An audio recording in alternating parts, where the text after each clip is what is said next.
안녕하세요. 오늘도 사연살롱을 찾아주셔서 감사합니다. 저는 얼마 전 제 배 아파서 나온 것도 아닌 애한테 시달리던 생활을 청산했던 사람입니다. 그 애는 바로 제 남편이에요. 남들은 농담 반 진담 반으로 남편더러 큰아들이라고 부르곤 하는데 저는 단 1%의 농담도 없이 남편을 아들 취급해왔어요. 농담 따위를 할 여유가 없을 정도로 골칫덩이인 애를 키우고 있었거든요. 심지어 남편은 저보다 한 살이 많은데도 말입니다.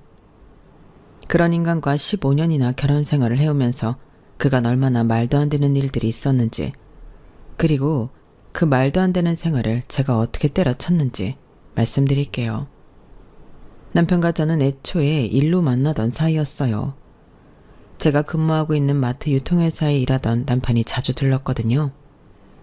처음엔 저런 사람이 존재하는구나 정도로만 안면이 트여 있었는데 우연히 몇 번 대화를 했다가 서로 잘 통하는 면이 있다는 걸 알게 된 후로는 급속도로 사이가 가까워졌죠. 서로 결혼 정년기인 사이에 만났으니 연애부터 결혼까지 자연스럽게 이어졌고 양가 가족들과도 원만한 관계를 유지해왔어요. 저는 1남 1녀 중 첫째 딸이었고 남편은 3형제 중 막내였기에 같이 있다 보면 남편이 막내인 티가 많이 나곤 했는데요. 당시엔 늘 책임감이 강하고 피곤하게 사는 저랑은 달리 해맑고 긍정적인 남편이 좋아 보이기만 했네요. 하지만 그건 연애할 때나 좋은 거였지 결혼하고 나니 전혀 좋은 게 아니었더라고요. 저희가 아직 신혼일적 명절날 시댁에 다 같이 모였을 때였어요. 저는 정신없는 주방 한켠에서 끊임없이 전을 부치고 있었죠. 그런데 남편은 제 옆을 오가면서 땀을 뻘뻘 흘리고 있는 저한텐 눈길 한 번을 안 주고 전만 계속 집어먹더군요. 아주버님들은 무거운 걸 옮겨주기도 하고 형님들을 한 번씩 도와주시는데 남편은 TV에 정신이 팔려 낄낄거리거나 있고 말이에요. 저는 화가 나서 속이 부글거렸지만 식사가 마칠 때까지 티를 내진 않았는데요.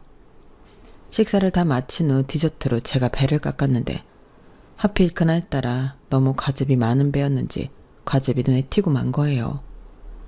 제가 본능적으로 얼굴을 찌푸렸는데 눈이 너무 따가워 표정 관리가 안 됐어요.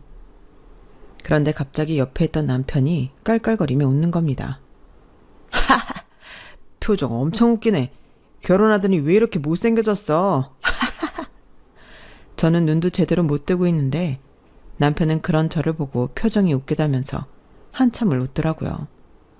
둘째 형님이 얼른 제 손에서 배와 칼을 가져가시면서 걱정을 해주셨어요. 눈에 들어간 거 아니야? 얼른 가서 헹궈내 동서. 큰아가 TV장 첫 번째 서랍에 인공 눈물이 있다. 그거 막내 좀 출연. 네 어머님. 동서 괜찮아? 시어머니와 두 형님 도움으로 저는 겨우 눈물 헹구고 다시 자리에 돌아왔어요. 주변 분들은 계속 절 걱정했는데 남편이란 놈은 아까 사진을 찍었어야 했다며 계속 실실 웃고만 있더군요. 결국 큰아주버님이 남편을 나무랐어요. 야, 이 철딱선이 없는 놈아. 재수씨가 칼 들고 눈을 다쳤는데 네가 인공 눈물도 가져다 주고 헹궈주기도 했어야지. 뭐가 웃기다고 그러고 있냐? 사람이 다친 게 웃겨? 크게 다친 거면 당연히 그랬지. 뭘 이런 걸 가지고 그렇게 심각하게 굴어? 한쪽 눈 뜬 거 보고 한 거야. 결혼한 지 얼마나 됐다고 벌써부터 마누라한테 그런 식으로 굴면 못 쓴다. 네 형들 하는 것 좀 보고 배워. 누뚱이라고 우냐우냐 키운 내 잘못이지. 에휴. 시댁 식구들이 한 소리씩 해도 들은 척도 안 하며 웃기만 하는 남편을 보고 저는 그 자리에서는 화를 참았어요. 하지만 집으로 돌아온 뒤 일주일 동안 밥도 안 차려주고 남편이 있는 쪽은 쳐다보지도 않았죠. 남편은 처음엔 별것도 아닌 걸로 삐지냐며 시덥잖은 농담 따먹긴 하다가 제가 버럭 화를 내니 자기가 빠지더군요. 그러더니 일주일쯤 지나고 나서야 제가 정말로 화가 났다는 걸 알았다며 진지하게 사과를 해왔어요. 그래도 진지하게 사과하는 모습에 저는 그때는 넘어가 주었는데요. 얼마 지나지 않아 저는 임신을 하게 되었어요. 결혼한 지 1년도 되지 않아서 임신을 한 거였죠. 시댁에서도 친정에서도 모두가 진심으로 축하해 주었고 특히 두 아주버님과 형님은 예전에 쓰던 육아용품이라며 저희한테 이것저것 많은 것을 물려주었어요. 그 중에서는 육아에 대해 배울 수 있는 서적도 꽤 많았죠. 시어머니가 남편더러 임신한 마누라 시키지 말고 혼자 다차에 옮기라고 하니 남편은 무거운 육아 서적을 전부 골라내며 말하더군요. 아이, 이런 거 무겁기만 하지. 나는 이런 거 필요 없어. 형, 이거 다시 가져가. 까불지 말고 가져가라. 이거 열심히 봐도 잘할까 말까야. 애 키우는 게 쉬운 줄 알아? 어려울 건 또 뭐야. 애가 우는 건 똥오줌 쌌을 때, 배고플 때, 졸릴 때 셋 중 하나 아니야? 그거 세 개만 계속해주면 애 키우는 거야 뭐 금방이지. 그게 말처럼 쉬운 줄 아냐? 허튼 소리 말고 지금 시간 있을 때 배워놔. 남자 새끼가 이 정도 책도 못 들어서 그딴 소리 나냐? 그렇다기보다는 참나. 알았어. 보긴 볼게. 진우, 너 건성으로 하지 말고 형들 말 좀 들어라. 네가 애를 잘못 키울수록 마누라 고생시키는 거다. 어? 내가 어려서부터 조카들 잘 놀아줬잖아. 걱정 붙들어 매엄마. 시어머니가 잔소리를 하셔도 남편은 천하태평이었죠. 집에 와서도 제가 육아서적을 같이 보자고 할 때마다 본인이 조카들을 얼마나 잘 봐줬는 줄 아라며 큰소리치다가 결국 또 몇 번 화를 낸 뒤에야 책 보는 신용을 했어요. 그렇게 큰소리 떵떵 치는 거에 반만큼이라도 했다면 저도 화를 내지 않았을 거예요. 하지만 남편은 매사에 스스로를 너무 과대평가하면서 놀라울 만큼 책임감도 없고 생각도 없었어요. 출산일을 얼마 앞두지 않아 배가 남산만 하던 어느 날, 저는 허리가 너무 아파서 소파에 비스듬히 등을 기대고 잠시 쉬고 있었는데요. 며칠째 컨디션이 너무 안 좋아 시어머니가 저녁에 잠시 들렀다 가기로 해서 시어머니가 오실 때까지만 눈을 붙이려고 했어요. 그런데 갑자기 핸드폰을 보면서 실실 웃던 남편이 제 옆에 다가와 제 배를 북치듯이 파고 두드리며 노는 거예요. 쉬고 있던 제가 깜짝 놀라서 남편의 손을 세게 쳐냈죠. 뭐 하는 거야? 가뜩이나 힘들어 죽겠는데 왜 아프게 해? 아, 깜짝이야. 내가 뭐 주먹으로 친 것도 아닌데 뭐가 아파? 안에 애가 들어있는데 그럼 안 아파? 그냥 살짝 치는 신용만 한 게 아니라 방금 진짜로 때렸잖아. 애가 들어있는 배를. 당신 지금 제정신이야? 뭘 또 내가 때렸다고 그래. 그냥 좀 친 거 가지고. 여기 배 봐, 빨개졌잖아. 당신 애 베고 힘들어서 누워있는 와이프한테 이게 할 짓이야?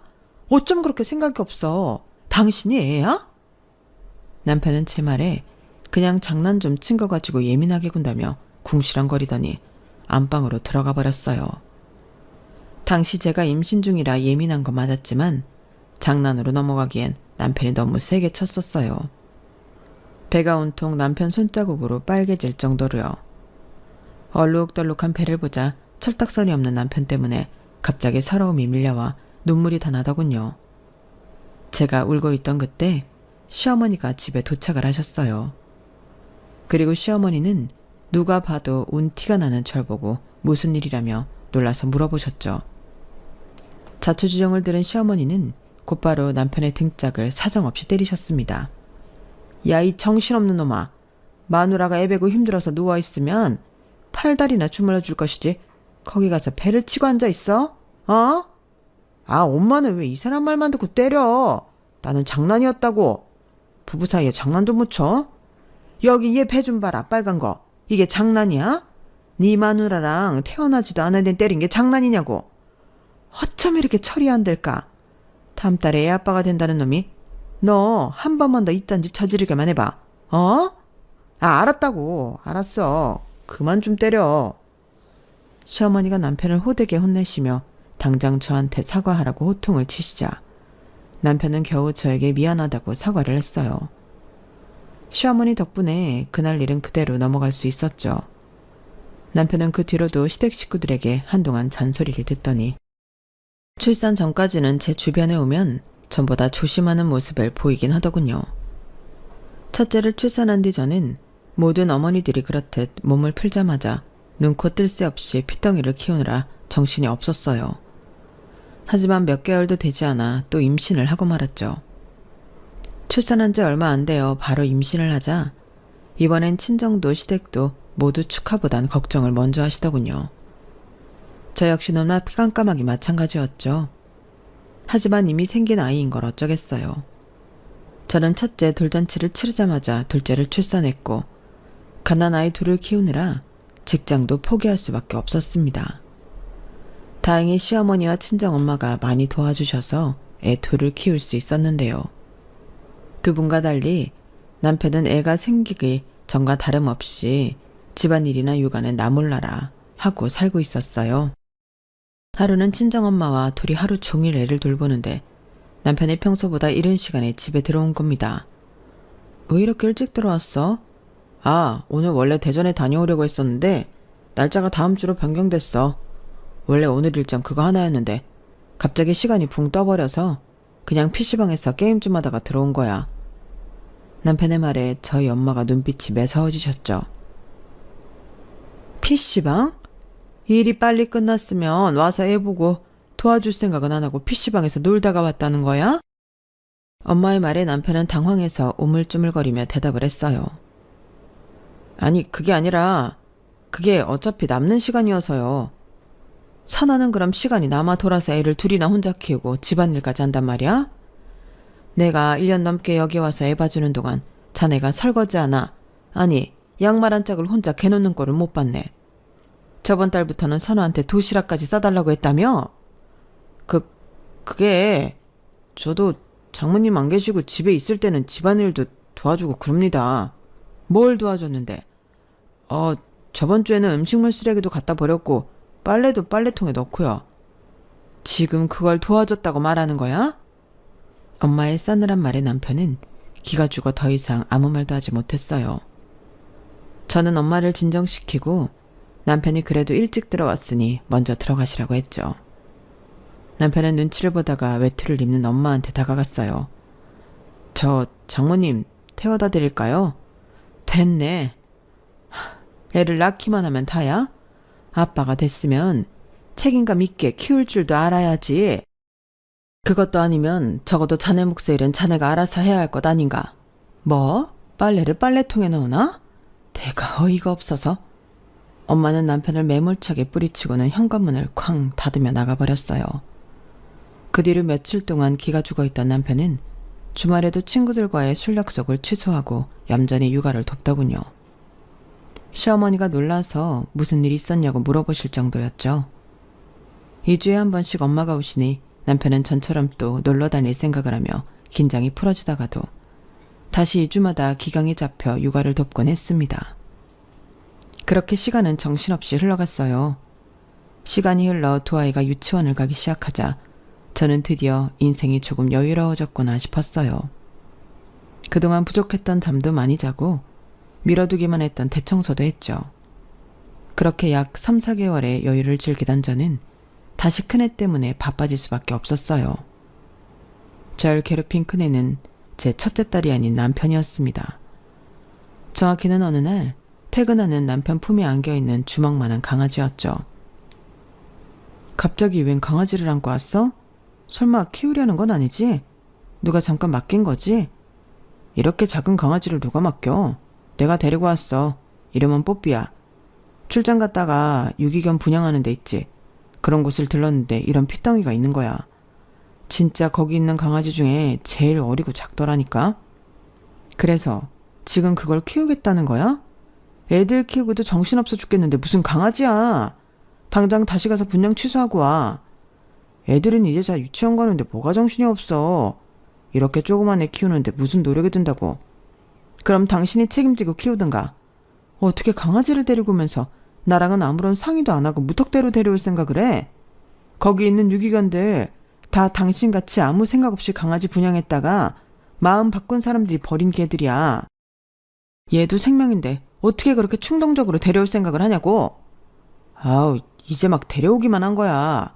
하루도 안 지났는데 내가 무책임한지 아닌지 당신이 어떻게 알아? 내가 잘 키우면 되잖아.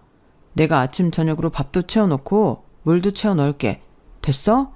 아침에 내가 산책시키고 퇴근하고 산책 또 시키면 되잖아. 남편이 버럭 짜증을 냈지만 저는 남편이 한 말 중 단 한마디도 진심일 거라고 믿질 않았어요. 아니나 다를까 한 달도 안 되어서 강아지를 키우는 건 오롯이 제 몫이 되고 말았죠. 속이 부글부글거렸지만 주먹만한 강아지한테 무슨 잘못이 있나요? 남편처럼 책임감 없는 남자와 결혼을 한 제 잘못이죠. 제가 강아지 배변 훈련을 키우고 아프면 병원에 데려가고 약을 먹이려고 씨름하는 동안 남편은 강아지 배변 패드 한 번도 갈지 않으면서 강아지랑 사진을 찍거나 자기 심심할 때만 산책을 하는 등 본인 편한 것만 골라서 해댔습니다. 1년 넘게 그렇게 지내던 어느 날 아이들 육아 스트레스와 강아지 육아 스트레스가 한 번에 몰려온 저는 결국 남편에게 뽀삐의 배변 패드를 집어 던져버렸고 그 뒤로 남편은 본인 용돈으로 강아지 유치원을 등록하고 강아지를 맡기게 되었어요. 그렇게 세월이 또 지났어요. 저희 아이들이 초등학생이 될 정도로 다 큰 뒤로는 애들이 어찌나 싸우던지요. 연년생인데다가 남매이다 보니까 하루가 멀다 하고 절 찾더군요. 누나가 혹은 동생이 이런저런 짓을 저질렀다고 고자질한다고요. 남편에게 대신 애들 중재 좀 해달라고 하면 남편은 소파에 드러누워 배나 긁으면서 이딴 소리를 해댔죠. 애들 혼내는 건 당신 몫이잖아. 괜히 내가 혼냈다가 애들이 나 싫어하면 어떡해? 그런 건 당신이 해. 결국 애들이 크면 다시 일을 시작해야겠다고 마음을 먹었던 저는 전혀 여유가 생기지 않았고 다시 일하는 건 포기할 수밖에 없었어요. 게다가 시어머니가 허리 디스크 수술을 하시면서 시어머니까지 챙기다 보니 시간이 늘 빠듯했어요. 두 형님도 물론 자주 시댁에 와서 시어머니를 도와드리긴 했지만 가장 가까운 곳에 사는 제가 아무래도 매일 같이 갈 수밖에 없었죠. 몸이 더 고대진 것은 사실이지만 사실 전 시어머니 간병이 하나도 힘들지 않았어요. 시어머니가 심각한 질병에 걸리신 거면 또 모를까. 그냥 거동이 불편하신 정도였으니까요. 며느리인 제가 도와드리는 건 당연한 거라고 생각을 했고 시어머니와 사이도 좋으니 고생한다는 느낌은 하나도 없었죠. 어머니, 저번에 미역국 말씀하셔서 제가 좀 많이 끓여놨어요. 이거 이따 저녁에 냉장고에 넣고 갈 테니까 조금씩 데워서 드세요. 그리고 약이 좀 많이 남아있던데 꼬박꼬박 드시고요. 제가 약 드시는 시간 맞춰서 문자 보내드릴게요. 아, 그리고 금요일 날요. 병원 가기 전에 저랑 같이 점심 드실까요? 제가 좀 일찍 올게요. 그 미역국 반은 너 가져가라. 그러려고 재료 많이 사놓은 거야. 그리고 냉장고에 노란 통 있지? 그거 큰 것도 가져가. 내가 엊그제 미역 줄기 좀 묻혀놨어. 아유, 뭐 이런 걸 다 하셨어요. 저한테 말씀을 하시지. 제가 왔을 때 같이 하면 되잖아요. 너 저번에 건강검진 받았을 때 빈혈 있다고 하지 않았니? 그러면 미역이니 소고기니 그런 게 좋다더라. 벌써부터 그러면 나이 들어서 더 고생해. 가져가서 많이 먹어라. 어머, 감사해요, 어머님. 그리고 여 와서 앉아 쉬어. 내가 진호 오라고 불렀다. 그거 네가 다 들고 가지 말고 진우 돌아와서 차로 옮기려고 했으니 걔가 알아서 하게 냅두고 그만 쉬어. 시어머니의 배려로 저는 남편이 오기 전까지 시어머니와 함께 소파에서 고구마를 까먹으면서 쉬다가 집으로 돌아왔어요. 그런 일들이 잦았죠. 시어머니가 절 이렇게나 챙겨주시니 저는 사실 다른 집 며느리랑 달리 시댁에 가는 게 싫지가 않았어요. 시어머니가 수술 부위가 다 낫고 저와 산책도 자주 하며 어느 정도 체력도 다시 생기셨을 땐 저는 헬스장을 끊어들였답니다.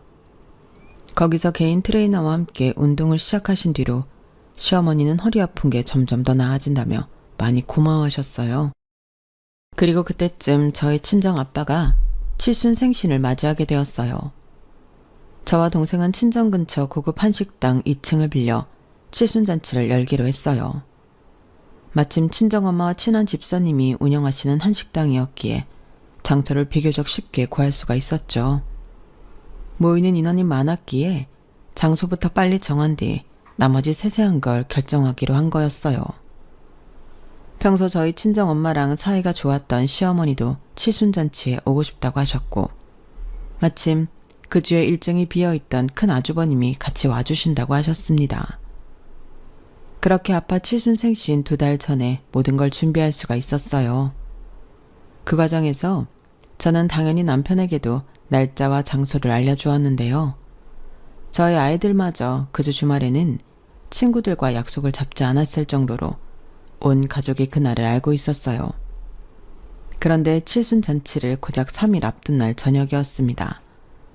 제가 남편에게 칠순잔치 때 입을 옷과 신발을 미리 준비해 주었을 때였어요. 당신 여기 옷 이거 다려놨어. 위에 남방은 안에 흰 티 받쳐서 입고 바지 입을 때 벨트는 이거로 해. 알았지? 옷걸이에 같이 걸어 놓을 테니까. 그리고 신발 새로 세탁한 거 있거든? 신발장 맨 위에 놔뒀어. 그거 신으면 돼. 내가 토요일 날 다시 얘기해 줄게. 왜? 그렇게 입으면 불편한데? 그럼 아빠 칠순인데 평소처럼 아무렇게나 입고 갈 거야? 조금 불편하더라도 그냥 이렇게 입어. 이게 제일 깔끔하니까. 장인어른 칠순? 거기에 나도 가? 그럼 당연히 당신도 가는 거지.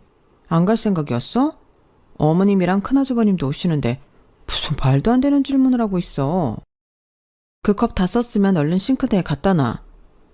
나 이번 주 토요일 날 시간 안 돼. 뽀삐 유치원 가야 돼. 저는 순간 제가 뭘 잘못 들은 줄 알고 남편을 빤히 쳐다봤어요. 그런데 남편도 절 그저 빤히 쳐다보고 있더군요. 제가 잘못 들은 것도 아니고 남편이 장난을 치는 것도 아니라는 거였죠. 그걸 깨닫자마자 혈압이 확 오르는 겁니다. 지금 강아지 유치원 가느라 우리 아빠 칠순잔치에 못 온다는 거야? 장인어른 생일은 내일 아니야? 토요일은 뽀삐 생일 당일이야. 그것도 10주년이라고. 내일이 생일이면 생일잔치도 내일 하든가. 왜 날짜를 겹쳐서 잡아? 세상 천지에 칠순잔치를 평일날 하는 사람이 어딨어? 강아지 생신잔치를 뭐 얼마나 성대하게 하겠다고 장인어른 칠순을 놓치겠다는 거야. 제발 말 같지도 않은 소리 좀 하지 마. 당신은 너무 뽀삐한테 관심이 없어. 애가 태어나자마자 고아가 되는데 어쩜 그렇게 매정해? 그렇게 불쌍한 애 데려다가 당신이 대체 뭘 얼마나 잘 키웠는데. 걔가 아플 때 병원을 한번 데려가 보기로 했어. 훈련이나 제대로 시키기로 했어. 하다못해 걔 약이라도 당신 손으로 먹인 적 있어? 산책도 일주일에 2-3번 꼴랑 시키지? 실질적으로 뽀삐 키우고 있는 건 나야. 뽀삐 생일이야. 맛있는 거 좀 먹이면 됐지. 그걸 지금 우리 아빠 칠순 생신이랑 비교하는 거야? 뽀삐 생신? 당신 지금 제정신이야? 아무리 우스갯소리라도 그렇지. 이미 유치원 사람들이랑 여행 가기로 했단 말이야. 그래도 1박 2일로 안 잡고 당일치기로만 잡았다고. 그래서 뭐 칭찬해달라는 거야 지금? 당신이 모자랬다고 그딴 소리라는 거야. 생일 파티도 맘대로 못 해주냐? 목이 다 나가도록 싸웠지만 남편은 의견을 굽히지 않았고 저는 아예 베란다에서 캐리어를 끌고 가 남편의 짐을 손이 잡히는 대로 구겨넣은 뒤 강아지랑 같이 집에서 내쫓아버렸어요. 캐리어에 담긴 물품도 사실 반 이상이 강아지 물품이었죠. 남편 짐은 뭘 넣었는지 기억도 안 나네요. 캐리어를 집어 던지며 남편을 현관 밖으로 밀쳐내자 남편은 자기도 질세라 자기가 여기 아니면 뭐 잘 데가 없는 줄 아냐면서 나가버렸어요. 한동안 남편이 나간 문을 시근덕대면서 바라보던 저는 겨우 화를 다시 누르고 방으로 들어왔죠. 남편은 큰소리 떵떵 치면서 나가더니 다음날 저녁 바로 집으로 들어오려고 하더라고요. 하지만 이미 제가 현관문 비밀번호를 바꿔버려서 들어오지 못하자 괜히 현관문을 발로 퉁퉁 몇 번 차고 또 어디론가 가버렸죠. 다시 그 다음날 칠순잔치를 고작 하루 앞두고 있을 때 저는 남편에게 문자를 보냈어요. 칠순잔치가 열리는 장소와 시간을 알려준 거였죠. 그리고 오던지 말던지 알아서 하라고 뒷감당은 각오하라는 말을 덧붙였고요. 남편에게서 별다른 답장은 오지 않았어요. 그렇게 토요일 날이 되었습니다. 저는 사실 이미 남편과 이혼까지 각오하고 있는 상태였어요. 남편이 오지 않을 것 같았거든요. 가족들이 모두 모이는 중요한 날이니 남편 생각은 아예 하지 않고 저 혼자 아이들을 데리고 가서 아빠 칠순잔치에 참여했죠. 그리고 남편은 정말로 오지 않았습니다. 남편의 행방을 묻는 사람들에게 저는 남편이 업무차 지방에 가느라 오지 못했다고 대답할 뿐 그 외의 말은 일절하지 않았어요. 다만 저희 친정엄마가 뒤에서 조용히 물어보셨을 때 그리고 시어머니와 큰아주버님이 의아한 듯 여쭤보셨을 때는 그냥 안 온대요 라고만 대답했죠. 세 분 다 제가 말을 아끼는 모습에 더 질문하진 않았지만 표정이 많이 안 좋으셨어요. 점심시간에 맞춰 시작한 칠순잔치는 4시쯤 모두 정리가 되었어요. 칠순잔치가 끝난 뒤 저는 부모님을 먼저 집에 데려다 드리고 왔어요. 엄마는 집에 들어가기 전 저를 한번 쳐다보시면서 무슨 말을 하려다가 그냥 들어가셨습니다. 저는 그 순간엔 별말하지 않았어요. 이후 곧장 아이들을 집에 데려다 준 뒤 저는 망설임 없이 집에 있던 가장 큰 캐리어를 끌고 와 남아있던 남편과 뽀삐 짐을 모두 꾸역꾸역 집어넣었어요. 그리고 전날 준비해 놓은 서류 봉투를 캐리어 앞에 박스 테이프를 둘둘 둘러붙였죠. 낑낑대며 캐리어를 끌면서 저는 당장 택시를 불러 남편이 여행을 갔다는 장소로 이동했어요. 가는 길에 시어머니한테 연락이 왔고 저희는 긴 이야기를 나누었습니다.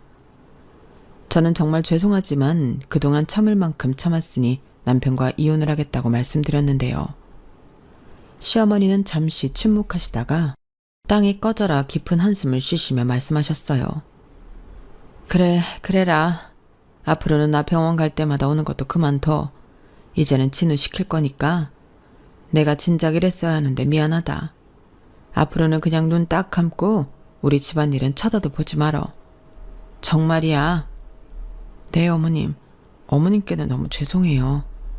아니다. 네가 그동안 고생해서 내가 미안하지. 진우 그놈은 이혼 당해도 싸. 나한테 마음 쓸 거 없어. 네, 어머님 감사해요. 필요한 거 있으면 언제든지 말하고. 어? 네.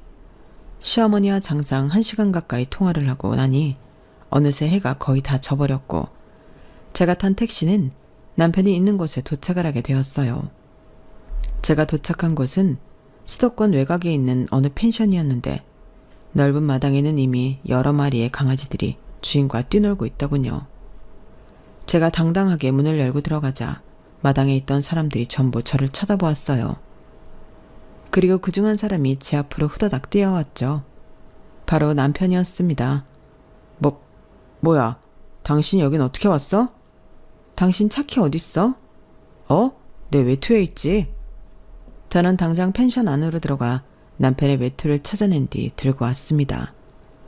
다시 펜션 문을 열고 나가니 여전히 마당에 있는 사람들이 모두 저를 주목하더군요. 남편은 어느새 강아지를 안고 온 모양이었고요. 아주 재미있는 시간 보내나 보네. 우리 아빠 칠순잔치 빼먹고 강아지 생일잔치나 온 주제에. 또 그 소리야? 내가 미리 말하고 왔잖아. 오늘은 뽀삐 생일 당일이라니까. 당신 대체 왜 이러는 거야? 왜 이러냐고? 장인어른 칠순잔치 쌩 까고 강아지 생일이나 챙기는 당신 같은 인간한테 진절머리가 나서 그런다. 강아지 목욕 한번 지 손으로 안 시켜주는 인간이 애견인이네 뭐네 가증 떠는 것도 신물난다고. 더 이상 철딱선이 없는 당신 뒤치다거리 하는 것도 지겨우니까 여기가 그렇게 좋으면 강아지랑 둘이서 여기서 살던지 해. 저는 버럭 소리를 지르니 들고 있던 캐리어를 남편 발밑에 집어던졌어요. 캐리어에 정강이를 맞았는지 남편이 악 소리를 내며 캐리어 위로 꼬꾸라지더군요. 마당을 가로질러 가는데 사람들의 수군대는 소리가 들려왔어요. 헐, 대박이다. 장인어른 칠순이었대 오늘이. 오늘이? 오늘이 칠순인데 여기 온 거라고? 근데 진우님 뽀삐 엄청 아끼시던데 목욕 한 번 안 시켜줬다는 건 무슨 말이야?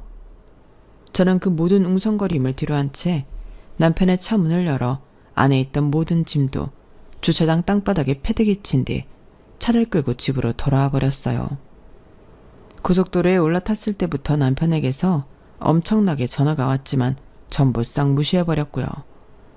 알아서 택시를 부르던지 남의 차를 빌려 타던지 제 알바는 아니었으니까요. 남편은 남의 차를 빌려 타는 건 실패한 모양인지 그날 새벽이 되도록 집에 들어오지 않더군요. 그리고 그 다음날 오후 늦게서야 남편이 낑낑거리며 집에 도착했어요. 하지만 이미 현관 비밀번호를 다 바꿔버린 상태라 집에 들어오지 못하고 문 밖에서 계속 초인종을 누르며 절 찾더군요. 여보, 문 좀 열어줘. 당신 집에 있는 거 다 알아. 당신 진짜 왜 이래? 저는 인터폰을 통해 대꾸했어요. 캐리어에 붙은 서류에 도장 찍었어? 무슨 도장? 이 이혼 서류에 도장 찍으라고? 미쳤어? 미친 건 당신이지. 그 나이 먹어서 해야 할 일은 하나도 안 하고 지 좋은 일만 하고 다니는 정신 나간 인간이잖아 당신. 일단 문 좀 열어. 들어가서 얘기하자.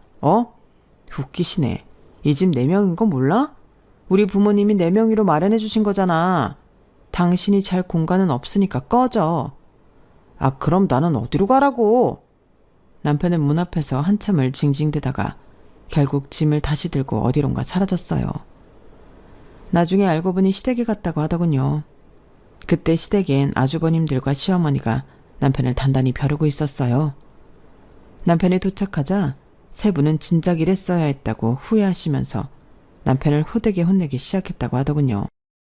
큰형님이 얘기한 바에 따르면 세 분은 그동안 남편이 잘못한 행동을 구구절절히 읊으면서 어떻게 그딴 식으로 행동해놓고 장인어른 칠순잔치도 안 갈 수 있냐며 앞으로 남편이 버르장머리를 고치지 않으면 절연하겠다고 하셨다고 해요. 그리고 길바닥에서 자든지 말든지 알아서 하라며 남편을 그대로 다시 쫓아냈다더군요. 남편이 그러고 있을 동안 저는 아이들을 친정에 맡기고 와서 본격적인 이혼을 준비하고 있었는데요. 밤 늦게 시댁에서 쫓겨난 뒤 저희 집 앞으로 돌아온 남편이 밤새 문 밖에서 미안하다고 빌고 또 빌더군요. 하지만 저는 밤새 그러도록 내버려 두었어요. 아침에 문을 열어보니 남편이 짐들을 한켠에 모아두고 뽀삐를 아는 채 잠이 들어 있더군요. 현관문이 열리는 소리에 남편이 깨더니 후다닥 저에게 사과를 해왔어요. 여보, 내가 정말 미안해. 화 많이 났지? 내가 앞으로는 장인어른 생일은 정말 칼같이 지킬게. 장모님 생일도. 됐어, 일어나. 법원 가야지. 법원? 당신 진짜로 나랑 이혼하게? 내가 미안하다고 했잖아. 나는 됐다고 했잖아. 얼른 안 일어나? 여보, 내가 진짜 미안해. 아, 진짜 한 번만 더 기회를 줘. 아니, 당신이 이렇게 이혼하면 우리 애들은 어떡해? 어? 아니, 결혼 생활을 10년 넘게 해놓고 뭐 이렇게 갑자기 이혼을 해. 애들 생각해서라도 이러면 안 되잖아. 애들은 나 따라온대. 뭐? 애들은 당신 안 따라가고 나 따라온다고. 아니, 왜? 내가 애들이랑 얼마나 친한데. 아니, 그게 아니라 우리 이혼하지 말자. 어? 내가 뭐 당신이 시키는 거 다 할게. 정말이야. 시키는 걸 다 한다고? 그래, 진짜 시키는 거 다 할게. 뭐부터 해? 뽀삐 샤워부터 시켜? 당장 우리 아빠한테 무릎 꿇고 사과부터 해. 그래야지. 내가 싹싹 빌게. 지금 바로 가? 알아서 와. 난 차 타고 갈 테니까. 저는 그 말을 끝으로 널브러진 남편을 두고 혼자 차를 타고 친정 부모님 댁에 왔어요. 그리고 부모님께 그제서야 그동안의 일을 설명드렸죠. 사실 그때도 실제 벌어진 일보다 훨씬 순화시켜서 말씀을 드리긴 했어요. 방 안에 아이들이 있는데 너무 화를 내실까 봐요. 하지만 그럼에도 친정 부모님은 어마어마하게 화가 나셨어요. 2시간 조금 넘게 지나고 남편이 도착했을 때 저희 아빠는 당장 문을 열고 나가셨어요. 그리고 남편의 얼굴에 소금 바가지를 그대로 세게 뿌려버리셨죠. 엄마도 같이 나가셔서 아빠랑 똑같이 소금을 뿌리셨어요. 아따가 죄송합니다. 장인어른, 제가 잘못했습니다. 소금을 맞고 잠시 휘청이던 남편은 후다닥 무릎부터 꿇었어요. 그리고 저에게 말했던 대로 싹싹 빌기 시작했죠. 하지만 저희 부모님의 화는 풀리지 않았어요. 내 딸을 이렇게 몸고생 마음고생 시켜놓고 미안하다 한마디만 다야? 자네 같으면 서연이 동현이 괴롭힌 애가 미안하다 한마디 하면 오냐 그래 알았다 할 텐가? 아니요, 제가 정말 잘못했습니다. 나는 자네가 애 둘 키우면서 집안일 손 하나 까딱 안 할 때부터 아주 눈여겨봤네. 자네같이 게으르고 무책임하고 이기적인 인간은 평생 뭘 잘못했는지 모르고 사는 인간이야. 아닙니다, 장모님. 제가 앞으로 정말 잘하겠습니다. 됐네. 선엄마, 들어가. 무릎을 꿇던 말던 어차피 이혼하면 남남 아닌가. 그냥 들어가자고.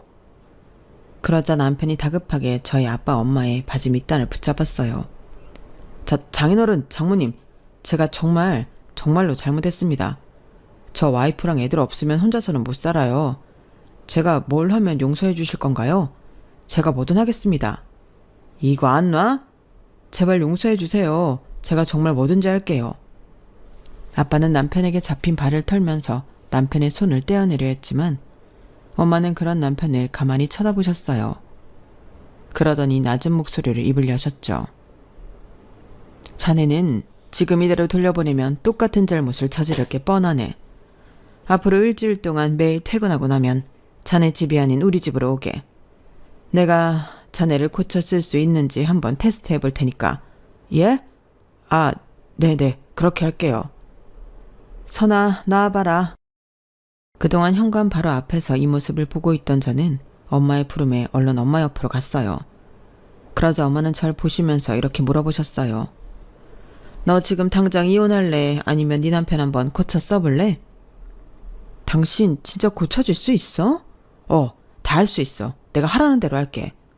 무조건 알겠다고 대답하는 남편을 보다가 저는 엄마한테 고쳐 써보겠다고 대답을 했어요.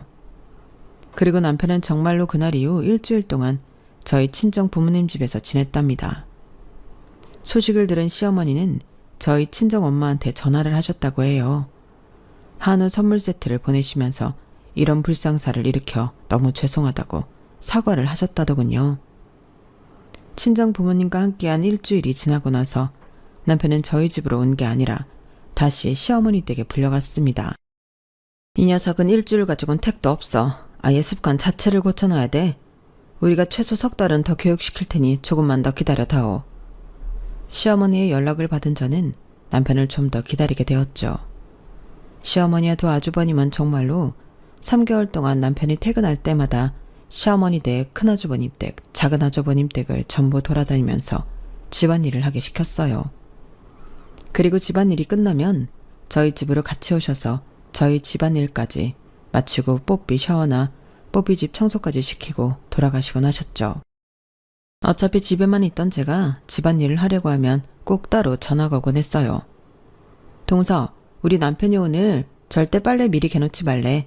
이따가 서방님 데려가서 시키겠다고. 그리고 저녁도 하지 말고 오늘 우리 집에서 제육을 좀 볶을 거거든. 그거 이따 가져갈 거니까 아무것도 하지 말고 있어. 알았지? 지난번처럼 괜히 우리 남편까지 대접한다고 뭐 하지 말고. 이렇게 신신당부를 하셔서 정말로 저는 3개월 동안 아무것도 손대지 않았죠. 그렇게 남편만 바쁜 3개월이 지나고 드디어 남편은 저희 집으로 온전히 돌아왔어요. 저는 남편이 돌아온 날 식탁에 남편을 불러다 앉혔죠. 자, 우리 이혼 서류야. 왜 또 이혼 얘기를 해요, 여보. 나 정말 많이 달라졌어. 진짜야. 나 이제 막 집에 제대로 붙어있게 됐는데 바로 이혼하자는 거야? 그럼 앞으로 이전처럼 돌아가지 않고 계속해서 책임감 있게 살 수 있어? 내가 그동안 너무 오랜 세월 철없이 살아서 당신이 잘못 믿고 있는 거 알아. 그런데 정말 한번 지켜봐봐. 내가 앞으로는 전처럼 행동하는 일 없을 거야. 정말이야. 사실 그동안 우리 애들이랑도 얘기를 몇 번 했어. 내가 연락했거든. 그런데 애들이 하나같이 다 내 잘못이라고 당신 편만 들더라고. 서연이 동현이 둘 다 내가 잘못했대. 애들까지 나한테 그렇게 말하는 거 보니까 내가 그동안 당신한테 얼마나 못나게 굴었는지 알겠더라고. 앞으로 애들한테도 당신한테도 못난 모습 안 보이고 살게. 정말 다른 모습 보여줄게. 나 한 번만 믿어줘. 남편의 간곡한 부탁에 저는 마지막으로 딱 한 번만 넘어가 주겠다고 얘기했어요. 그리고 이미 제 도장이 찍혀있는 이혼 서류는 일단 보관하고 있겠다고 했죠. 남편은 고개를 세차게 끄덕이며 알겠다고 했고 정말로 그날 이후로 달라진 모습을 보였습니다. 일단 퇴근하고 아무데나 옷을 훌러덩 벗어 던지는 모습이 없어진 게 첫 번째로 달라진 모습이었고요. 그리고 퇴근 후에는 최소한 1개 이상의 집안일을 도와주곤 했어요. 주말에도 제가 요리를 하면 설거지와 청소는 자기가 맡아서 했고 장볼 때도 늘 따라 나오기 시작했습니다. 가장 큰 변화는 뽀삐를 도맡아 케어하기 시작했다는 거였어요. 강아지 유치원을 다른 곳으로 옮기게 되었는데 남편 말로는 제가 캐리어를 집어 던지는 걸 본 이후로 유치원 사람들이 본인에게 말을 안 걸고 뒤에서 쑥덕거리기만 한다더라고요. 몇몇 아주머니는 티나게 혀를 차면서 질 나쁜 견주라고 혼잣말하다 흉을 보셨다더군요. 남한테 욕먹는 건 또 싫어하는 남편은 그 일 이후로 주눅이 들어 그 유치원은 못 가겠다고 자리를 옮긴 것이었죠. 저는 이 모든 변화가 언제까지 갈지 몰라 늘 마음속으로는 이혼 서류를 떠올리며 남편의 달라진 모습을 지켜보았습니다.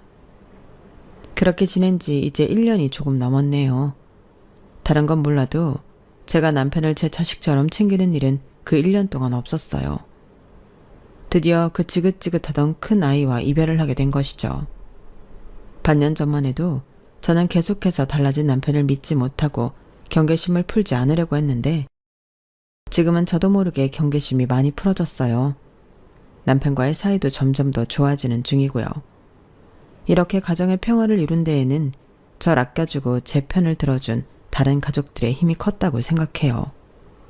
앞으로는 남편과 함께 다른 가족분들께 이 은혜를 갚아 나가며 살아가려고요. 앞으로 저희 가족에게 지금처럼 평화롭고 행복한 날들만 가득하길 바랄 뿐입니다. 여기까지 제 이야기를 들어주신 분들의 가정도 늘 평화롭길 바랍니다. 이야기를 들어주셔서 감사합니다. 여러분, 사연 댓글에 응원과 현명한 조언 부탁드려요. 좋아요와 구독은 저에게 큰 힘이 됩니다. 오늘도 좋은 일 가득하세요.